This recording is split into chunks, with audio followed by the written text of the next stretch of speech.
குழியுமான நாகர்கோயில் திருவனந்தபுரம் தேசிய நெடுஞ்சாலையை செப்பனிட நடவடிக்கை எடுக்கப்படவில்லை என்று கூறி பாடைக்கட்டி அஞ்சலி செலுத்தி ஒப்பாரி வைத்து பாஜகவினர் நூதன போராட்டத்தில் ஈடுபட்டனர். கன்னியாகுமரி மாவட்டத்தில் நாகர்கோவில் திருவனந்தபுரம் தேசிய நெடுஞ்சாலையை சீரமைக்க 19 கோடி ரூபாய் நிதி ஒதுக்கீடு செய்யப்பட்டதாக கூறப்படுகிறது. இந்த நிலையில் பணிகள் எதுவும் தொடங்கப்படவில்லை என்று கூறி குழித்துறை நகர பாஜகவினர் பாடைக்கட்டி அஞ்சலி செலுத்தும் போராட்டத்தில் ஈடுபட்டனர்.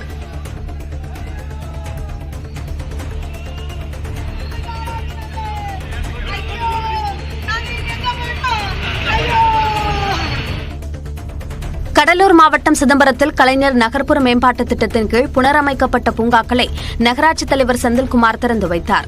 சிதம்பரம் நகரில் பொதுமக்கள் பயன்பெறும் வகையில் 4 பூங்காக்கள் சீரமைக்கப்பட்டன. இந்த திட்டத்தின் கீழ் மன்மதசாமி நகர் பூங்கா 18 லட்சம் ரூபாய் செலவிலும், வாகீச நகர் பூங்கா 20 லட்சம் ரூபாய் செலவிலும் புனரமைக்கப்பட்டது. சிதம்பரம் நகராட்சி ஆணையாளர் மல்லிகா முன்னிலையில் நடைபெற்ற இந்த நிகழ்ச்சியில் சிதம்பரம் நகராட்சித் தலைவர் KR செந்தில்குமார் பங்கேற்று 4 பூங்காக்களையும் பொதுமக்களின் பயன்பாட்டிற்காக திறந்து வைத்தார். திருப்பூர் மாவட்டம் அவிநாசி அருகே நீர்நிலையை ஆக்கிரமித்து கட்டப்பட்ட சுங்கச்சாவடி மைய கட்டடம் இடித்து அகற்றப்பட்டது.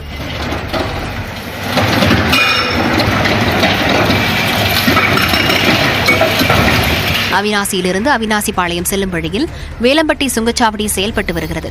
இங்குள்ள சுங்கச்சாவடி மையம் நீர்நிலையை ஆக்கிரமித்து கட்டப்பட்டதால் அதனை அகற்ற வேண்டுமென 2 ஆண்டுகளாக பொதுமக்கள் போராட்டம் நடத்தி வந்தனர். இது தொடர்பான பேச்சுவார்த்தையில் சுங்கச்சாவடியின் ஒரு பகுதி இடித்து அகற்றப்படும் என ஆட்சியர் உறுதியளித்திருந்தார். இந்நிலையில் சுங்கச்சாவடி மையத்தில் உள்ள ஆக்கிரமிப்பு கட்டடம் பொக்லைன் இயந்திரம் மூலம் இடித்து அகற்றப்பட்டது.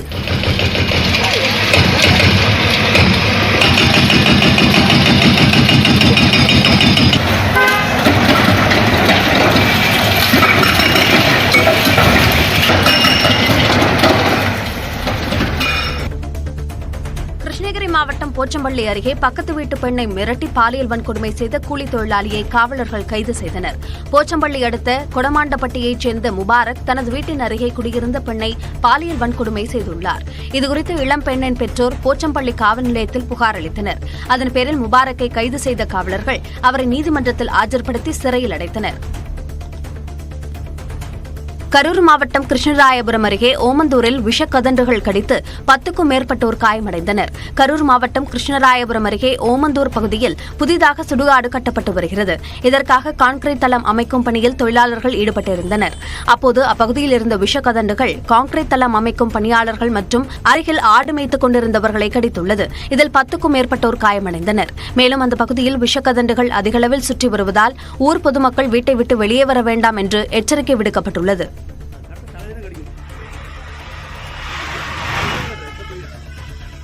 திருப்பத்தூர் மாவட்டம் ஆம்பூரில் தொழிலதிபரிடம் தங்கம் வாங்கி தருவதாக கூறி 85 லட்சம் ரூபாய் மோசடி செய்த நபரை காவலர்கள் கைது செய்தனர். ஆம்பூர் வாத்திமனை பகுதியைச் சேர்ந்த தொழிலதிபர் கலிலுர் ரஹ்மான் பெரியவரிகம் பகுதியில் நிப்ராஸ் என்ற பெயரில் காலனி தொழிற்சாலை ஒன்றை நடத்தி வருகிறார். இந்த நிலையில் பேரணாம்பட்டு ரஹ்மானியா தெருவைச் சேர்ந்த தப்ரேஸ் அகமது என்பவர் தங்கம் வாங்கி தருவதாக கூறி கலிலுர் ரஹ்மானிடம் 85 லட்சம் ரூபாய் பெற்றுக்கொண்டு மோசடி செய்ததாக கூறப்படுகிறது. இதையடுத்து SP அலுவலகத்தில் கலிலுர் ரஹ்மான் அளித்த புகாரின் பேரில் தப்ரேஸ் அகமது மீது 4 பிரிவுகளின் கீழ் வழக்கு பதிவு செய்த காவலர்கள் அவரை கைது செய்து வாணியம்பாடி நீதிமன்றத்தில் ஆஜர்படுத்தி சிறையில் அடைத்தனர். உலக புகழ்பெற்ற தஞ்சை பெரிய கோயிலில் தமிழ்நாடு ஆளுநர் RN ரவி சாமி தரிசனம் செய்தார். தஞ்சைக்கு நேற்று வந்த அவர் அரண்மனை வளாகத்தில் உள்ள சரஸ்வதி மகால் நூலகத்தை பார்வையிட்டார். அதனைத் தொடர்ந்து உலக புகழ்பெற்ற தஞ்சை பெரிய கோவிலில் சாமி தரிசனம் செய்தார். முன்னதாக கோவிலுக்கு வந்த தமிழக ஆளுநர் RN ரவிக்கு கோவில் நிர்வாகம் சார்பில் பூரணகும்ப மரியாதை அளிக்கப்பட்டது. அதனைத் தொடர்ந்து வராகி சன்னதி, பெருவுடையார் சன்னதி, பெரியநாயகி சன்னதி மற்றும் பெரிய கோவிலின் முதல் தளம் ஆகியவற்றில் உள்ள சிற்பங்களையும் ஓவியங்களையும் RN ரவி கண்டு ரசித்தார்.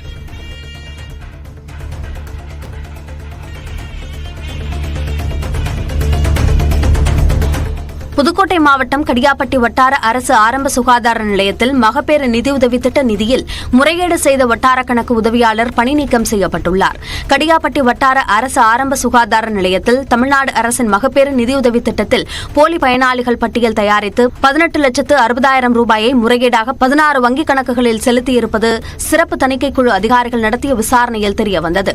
முறைகேட்டில் ஈடுபட்டதாக இளநிலை உதவியாளர் வெங்கடேஷ்குமார், தற்காலிகமாக பணியில் இருந்த வட்டார கணக்கு உதவியாளர் வருண் ஆகியோர் மீது புகார் அளிக்கப்பட்டது. இதற்கிடையே வெங்கடேஷ்குமார் பணியிடை நீக்கம் செய்யப்பட்டிருந்த நிலையில் தற்காலிக பணியாளர் வருணை நிரந்தரமாக பணி நீக்கம் செய்து உத்தரவு பிறப்பிக்கப்பட்டுள்ளது. கத்திக்குத்துக்கு ஆளான கிண்டி மருத்துவமனை மருத்துவர் பாலாஜி நலமாக இருப்பதாக அவரது தாய் மற்றும் மனைவி தெரிவித்துள்ளனர். நல்லா இருக்காருங்களா? நல்லா இருக்கு.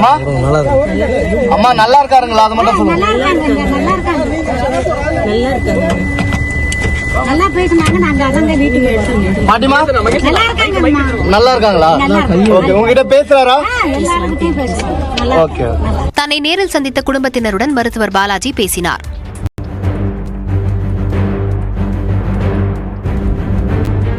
முன்னதாக மருத்துவர் பாலாஜியிடம் வீடியோ காலில் பேசிய அமைச்சர் மா சுப்பிரமணியன் அவரது உடல்நலம் குறித்து விசாரித்தார்.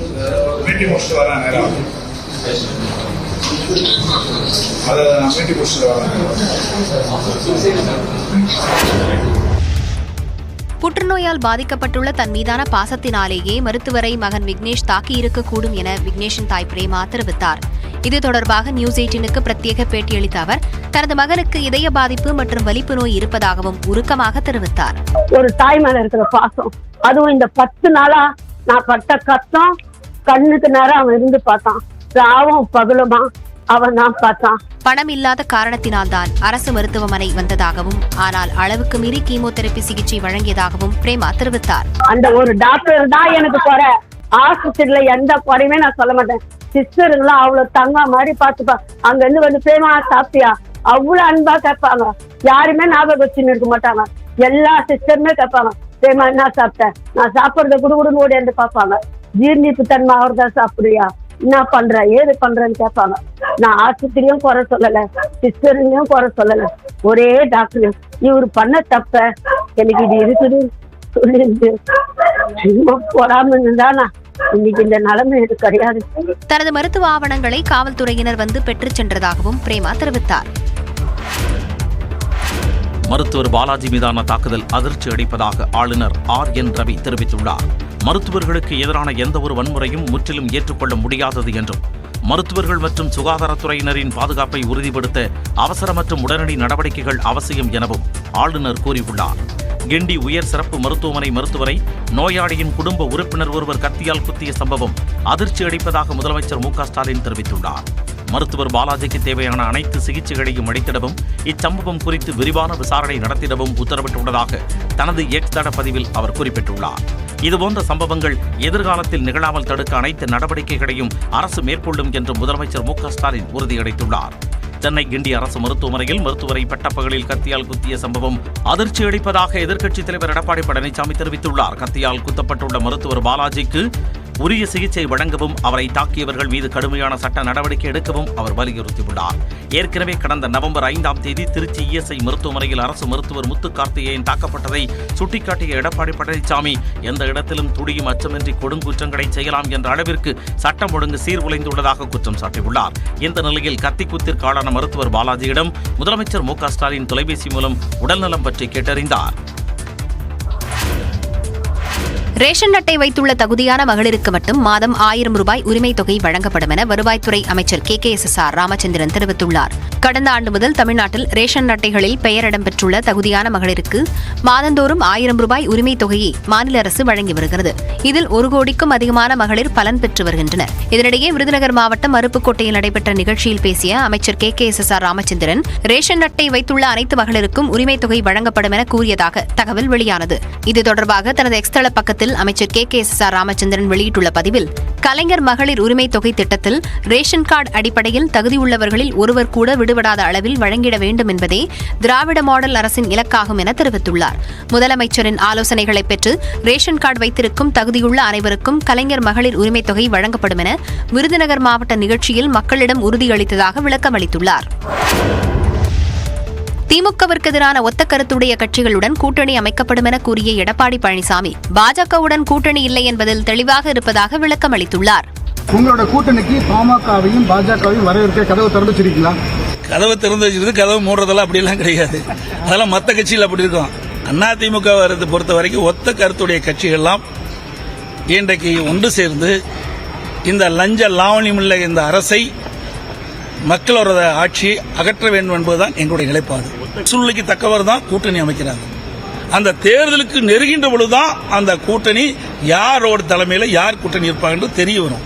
அதுக்கு முந்தி எது சொன்னாலும் நிக்காது. ஏற்கனவே தெளிவுபடுத்திட்டேன், தெளிவா நான் சொல்லியாச்சு. நாடாளுமன்ற தேர்தல் இருக்கும்போதே நடக்கின்ற பொழுதே கட்சியினுடைய தலைமை அலுவலகத்திலும் சரி, பல்வேறு ஊடக பேட்டியிலும் சரி, பத்திரிகை பேட்டி கொடுக்கும்போது தெளிவாக சொல்லிட்டேன். சட்டமன்ற தேர்தலும் போது பாரதிய ஜனதாவுடைய கூட்டணி இல்லை என்று சொல்லப்பட்டு விட்டது. அதை வைத்து மீண்டும் மீண்டும் நீங்க கேள்வி கேட்டு இருக்கிறீங்க. என்ன சொல்றது? ஏற்கனவே நாங்கள் முடிவு செஞ்சு அறிவிக்கப்பட்டு விட்டது. திமுக எங்களுடைய எதிர்க்கட்சி. திமுக மக்களோட ஆட்சி அகற்றப்பட வேண்டும் என்பது நோக்கம். அதோட பாரதிய ஜனதாவுடைய கூட்டணி இல்லை என்பது எங்களுடைய நிலைப்பாடு. அதில் தெளிவா இருக்கிறோம். அதனால எதையும் பொருத்தி பேசக்கூடாது. சட்டப்பேரவைத் தேர்தலில் பொய்யான பிரமாண பத்திரம் தாக்கல் செய்ததாக அதிமுக முன்னாள் அமைச்சர் KC வீரமணிக்கு எதிராக நீதிமன்றத்தில் தேர்தல் ஆணையம் மனு தாக்கல் செய்துள்ளது. கடந்த 2021ஆம் ஆண்டு சட்டப்பேரவைத் தேர்தலில் ஜோலார்பேட்டை தொகுதியில் KC வீரமணி போட்டியிட்டார். அப்போது பிரமாண பத்திரத்தில் தவறான தகவல்களை அளித்ததாக கூறி ராமமூர்த்தி என்பவர் தேர்தல் ஆணையத்தில் புகார் அளித்திருந்தார். KC வீரமணி மீதான புகாரில் நடவடிக்கை எடுக்க தேர்தல் ஆணையத்திற்கு உத்தரவிடக் கோரி உயர்நீதிமன்றத்திலும் ராமமூர்த்தி மனு தாக்கல் செய்தார். இதன்படி உரிய நடவடிக்கை எடுக்க தலைமை தேர்தல் அதிகாரிக்கு சென்னை உயர்நீதிமன்றம் உத்தரவிட்டிருந்தது. இதனைத் தொடர்ந்து நடத்தப்பட்ட விசாரணையில் KC வீரமணி பிரமாண பத்திரத்தில் சொத்துக்களை மறைத்து காண்பித்தது கண்டுபிடிக்கப்பட்டது. இது தொடர்பாக திருப்பத்தூர் நீதிமன்றத்தில் தேர்தல் அலுவலர் மனு தாக்கல் செய்துள்ளார். மக்கள் பிரதிநிதித்துவ சட்டம் 125A பிரிவின் கீழ் நாட்டிலேயே முதல் முறையாக அதிமுக முன்னாள் அமைச்சர் KC வீரமணி மீது மனு தாக்கல் செய்யப்பட்டுள்ளதாக தகவல் வெளியாகியுள்ளது. இந்த வழக்கு வரும் 26ஆம் தேதி விசாரணைக்கு வருகிறது. சென்னையில் OBG நிறுவனத்திற்கு சொந்தமான இடங்களில் அமலாக்கத்துறை நடத்திய சோதனையில் கணக்கில் வராத 8 கோடி ரூபாய் ரொக்கம் பறிமுதல் செய்யப்பட்டுள்ளது. சூரிய மின் தகடுகள் மற்றும் காற்றாலை மின் உற்பத்திக்கு தேவையான எந்திரங்களை தயாரித்து வெளிநாடுகளுக்கு ஏற்றுமதி செய்து வரும் OBG நிறுவனம் சட்டவிரோத பண பரிமாற்றத்தில் ஈடுபட்டதாக புகார் எழுந்தது. இதனைத் தொடர்ந்து சென்னையில் உள்ள அந்த நிறுவனத்தின் இயக்குநர்கள் வீடு, அலுவலகங்களில் அமலாக்கத்துறையினர் கடந்த 11 மற்றும் 12ஆம் தேதிகளில் சோதனையில் ஈடுபட்டனர். இதேபோன்று செங்கல்பட்டு, திருவள்ளூர் உட்பட 10க்கும் மேற்பட்ட இடங்களில் சோதனை நடத்தப்பட்டது. இந்த நிலையில் இந்த சோதனையில் 8,38,00,000 ரூபாய் பறிமுதல் செய்யப்பட்டுள்ளதாக அமலாக்கத்துறை தெரிவித்துள்ளது. OBG நிறுவனத்திற்கு சொந்தமான இடங்கள் மற்றும் அந்நிறுவன இயக்குநர்கள் வீடுகளில் இருந்து இந்த பணம் பறிமுதல் செய்யப்பட்டுள்ளது. தென்னாப்பிரிக்காவிற்கு எதிரான 3வது 20 ஓவர் போட்டியில் இந்திய அணி 11 ரன்கள் வித்தியாசத்தில் வெற்றி பெற்றது. இரு அணிகளும் தலா ஒரு போட்டியில் வெற்றி பெற்றிருந்த நிலையில் 3வது 20 ஓவர் போட்டி செஞ்சுரியன் மைதானத்தில் நேற்று நடைபெற்றது. டாஸ் வென்ற தென்னாப்பிரிக்க அணி முதலில் பந்துவீச்சை தேர்வு செய்தது. அதன்படி இந்தியா முதலில் பேட்டிங் செய்தது. தொடக்க வீரராக களமிறங்கிய சஞ்சு சாம்சன் டக் ஆகி வெளியேறினார். மற்றொரு தொடக்க வீரரான அபிஷேக் சர்மாவுடன் திலக் வர்மா ஜோடி சேர்ந்து அதிரடி ஆட்டத்தை வெளிப்படுத்தினார். அபிஷேக் சர்மா 25 பந்துகளில் 50 ரன்கள் எடுத்து ஆட்டமிழந்த நிலையில் பின்னர் வந்த வீரர்கள் சொற்ப ரன்களுக்கு ஆட்டமிழந்தனர். மறுமுனையில் ருத்ரதாண்டவம் ஆடிய திலக் வர்மா 56 பந்துகளில் 7 சிக்சர் 8 பவுண்டரிகளுடன் 107 ரன்கள் எடுத்து இறுதி வரை களத்தில் இருந்தார். இந்திய அணி 20 ஓவர் முடிவில் 6 விக்கெட்டுகள் இழப்பிற்கு 219 ரன்களை குவித்தது. இதையடுத்து 220 ரன்கள் எடுத்தால் வெற்றி என்ற இலக்குடன் களமிறங்கிய தென்னாப்பிரிக்க அணி இந்திய அணியின் பந்துவீச்சை சமாளிக்க முடியாமல் திணறியது. 20 ஓவர்களின் முடிவில் அந்த அணி 7 விக்கெட்டுகளை இழந்து 208 ரன்கள் மட்டுமே எடுத்தது. இதன் மூலம் 11 ரன்கள் வித்தியாசத்தில் இந்தியா வெற்றி பெற்றது. மேலும் இந்திய அணி 2-1 என்ற கணக்கில் முன்னிலை பெற்றுள்ளது. இரு அணிகளுக்கும் இடையேயான 4வது மற்றும் கடைசி 20 ஓவர் போட்டி நாளை நடைபெறுகிறது.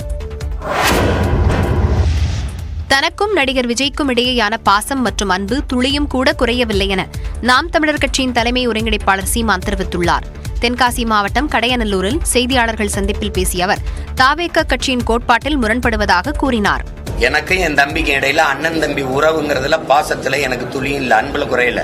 ஆனால் கட்சியினுடைய கோட்பாட்டு கொள்கையில நாங்க முரண்படுறோம். இப்ப இந்த கோட்பாட்டை என் தம்பி சொல்ற கோட்பாட்டை ஒரு அண்ணனா அவனுக்கு மூத்த அரசியல் அந்த நீண்ட காலமா இருக்குன்னா அது தப்பு.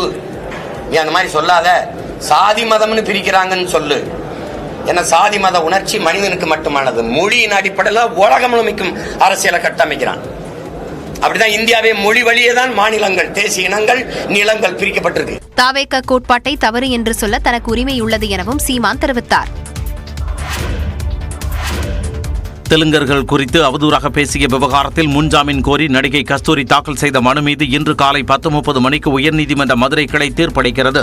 சென்னையில் இந்து மக்கள் கட்சி சார்பில் பிராமணர்களின் பல்வேறு கோரிக்கைகளை வலியுறுத்தி நடந்த ஆர்ப்பாட்டத்தில் கலந்து கொண்ட நடிகை கஸ்தூரி தெலுங்கர்களை அந்தப்புற சேவகர்கள் என பேசியதால் சர்ச்சை எழுந்தது. இது தொடர்பாக அளிக்கப்பட்ட புகாரின் பேரில் எழும்பூர், ஆண்டிவட்டி, மதுரை, திருநகர் உள்ளிட்ட காவல் நிலையங்களில் நடிகை கஸ்தூரி மீது வழக்குகள் பதிவு செய்யப்பட்டன. மேலும் சம்மன் அனுப்பிய நிலையில் நடிகை கஸ்தூரி தலைமறைவானார். இந்நிலையில் மதுரை அருகே உள்ள திருநகர் காவல் நிலையத்தில் பதிவு செய்த வழக்கில் முன்ஜாமீன் கோரி உயர்நீதிமன்ற மதுரை கிளையில் அவர் மனு தாக்கல் செய்தார். மனுவை விசாரித்த நீதிபதி ஆனந்த் வெங்கடேஷ் நடிகை கஸ்தூரியின் வெறுப்பு பேச்சுக்கு கண்டனம் தெரிவித்ததுடன் அந்தப்புறம் குறித்த பேச்சின் நோக்கம் என்ன என்றும் சரமாரி கேள்வி எழுப்பினார். அரசு தரப்பு மற்றும் கஸ்தூரி தரப்பில் வாதங்கள் முன்வைக்கப்பட்ட நிலையில் தீர்ப்பு ஒத்திவைக்கப்பட்டிருந்தது. இந்நிலையில் இன்று காலை 10:30 மணியளவில் தீர்ப்பு வழங்கப்படும் என அறிவிக்கப்பட்டுள்ளது. கிருஷ்ணகிரி மாவட்டம் ஜவளகிரி வனப்பகுதியில் தஞ்சமடைந்துள்ள 50க்கும் மேற்பட்ட யானைகளை கர்நாடக வனப்பகுதிக்கு விரட்டும் பணியில் வனத்துறையினர் ஈடுபட்டு வருகின்றனர். கிருஷ்ணகிரி மாவட்டம் ஜவளகிரி வனப்பகுதிக்கு கழுத்தில் கர்நாடக வனத்துறையினரின் கண்காணிப்பு கேமரா மற்றும் GPS கருவிகள் பொருத்தப்பட்ட 50க்கும் மேற்பட்ட யானைகள் தஞ்சமடைந்துள்ளன. கடந்த மாதம் தேன்கனிக்கோட்டை வனச்சரகத்திற்கு வந்த 30 யானைகள் தனித்தனியாக பிரிந்து பயிர்களை சேதப்படுத்திய நிலையில் தற்பொழுது 50 யானைகள் முகாமிட்டுள்ளது அதிர்ச்சியை ஏற்படுத்தியுள்ளது. வனத்துறையினர் யானைகளை அடர்ந்த வனப்பகுதிக்குள் விரட்டினாலும் கேழ்வரகு கதிரில் பால் முற்றி உள்ளதால் அதன் சுவையை அறிந்து மீண்டும் தற்போது 50க்கும் மேற்பட்ட யானைகள் ஜவளகிரி வனப்பகுதியில் தஞ்சமடைந்துள்ளன.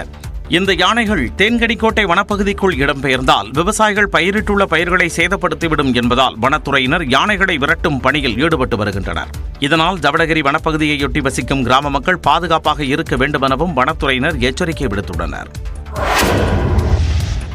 மகாராஷ்டிராவில் சட்டப்பேரவை தேர்தலையொட்டி முதலமைச்சர், துணை முதலமைச்சர்கள், மத்திய அமைச்சர் ஆகியோர் சென்ற வாகனங்களில் தேர்தல் ஆணைய அதிகாரிகள் சோதனை செய்தனர்.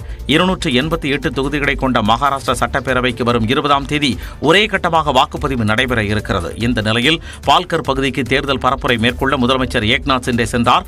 அப்போது அவரின் ஹெலிகாப்டரை தேர்தல் அதிகாரிகள் சோதனை செய்தனர்.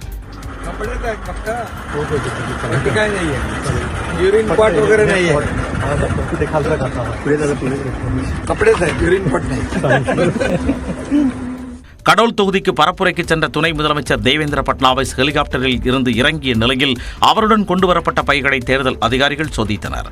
தேர்தல் பரப்புரைக்காக சென்ற மற்றொரு துணை முதலமைச்சரும் தேசியவாத காங்கிரஸ் தலைவருமான அஜித் பவார் சென்ற ஹெலிகாப்டர் மற்றும் அவருடன் கொண்டு செல்லப்பட்ட பைகளை அதிகாரிகள் சோதனை செய்தனர். இதேபோல மத்திய அமைச்சர் ராம்தாஸ் அத்வாலேவும் புனேவில் ஹெலிகாப்டரில் சென்று பரப்புரை செய்ய முற்பட்டார். அவர் சென்ற ஹெலிகாப்டரையும் அதிகாரிகள் சோதனை செய்தனர்.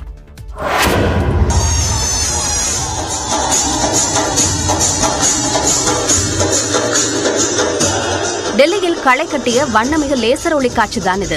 தீபாவளி பண்டிகை, குருபர் மற்றும் பிர்சா முண்டாவின் 150வது பிறந்தநாள் ஆகியவற்றை கொண்டாடும் விதமாக டெல்லி வளர்ச்சி ஆணையம் சார்பில் வாசுதேவ் கேட் பகுதியில் தீப உற்சவம் நிகழ்ச்சிக்கு ஏற்பாடு செய்யப்பட்டது. இதனையொட்டி 3.5 லட்சம் தீபங்கள் ஏற்றப்பட்டன.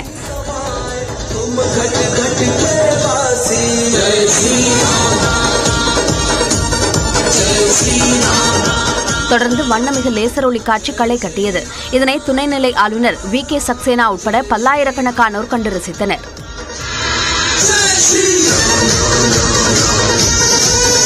முன்னதாக கடவுளர் வேடமணிந்து வந்த இளைஞர்களுக்கு துணைநிலை ஆளுநர் ஆரத்தி எடுத்து வழிபட்டார்.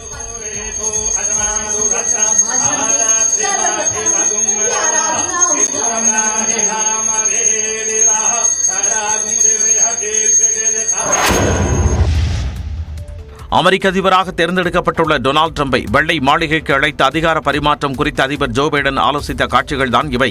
அமெரிக்க அதிபர் தேர்தலில் குடியரசுக் கட்சி சார்பில் போட்டியிட்ட டொனால்டு டிரம்ப் 2வது முறையாக அதிபராக தேர்வாகியுள்ளார். அடுத்த ஆண்டு ஜனவரி மாதம் அமெரிக்காவின் புதிய அதிபராக பதவியேற்க உள்ளார். இந்நிலையில் டொனால்டு டிரம்ப் நேற்று வெள்ளை மாளிகைக்கு சென்று தற்போதைய அதிபர் ஜோ பைடனை சந்தித்து பேசினார். டிரம்பை வரவேற்று பேசிய ஜோ பைடன் அதிகார மாற்றம் சுமூகமாகவும் அமைதியான முறையிலும் நடப்பது உறுதி செய்யப்படும் என்று கூறினார். இதற்கு டிரம்ப் நன்றி தெரிவித்துக் கொண்டார்.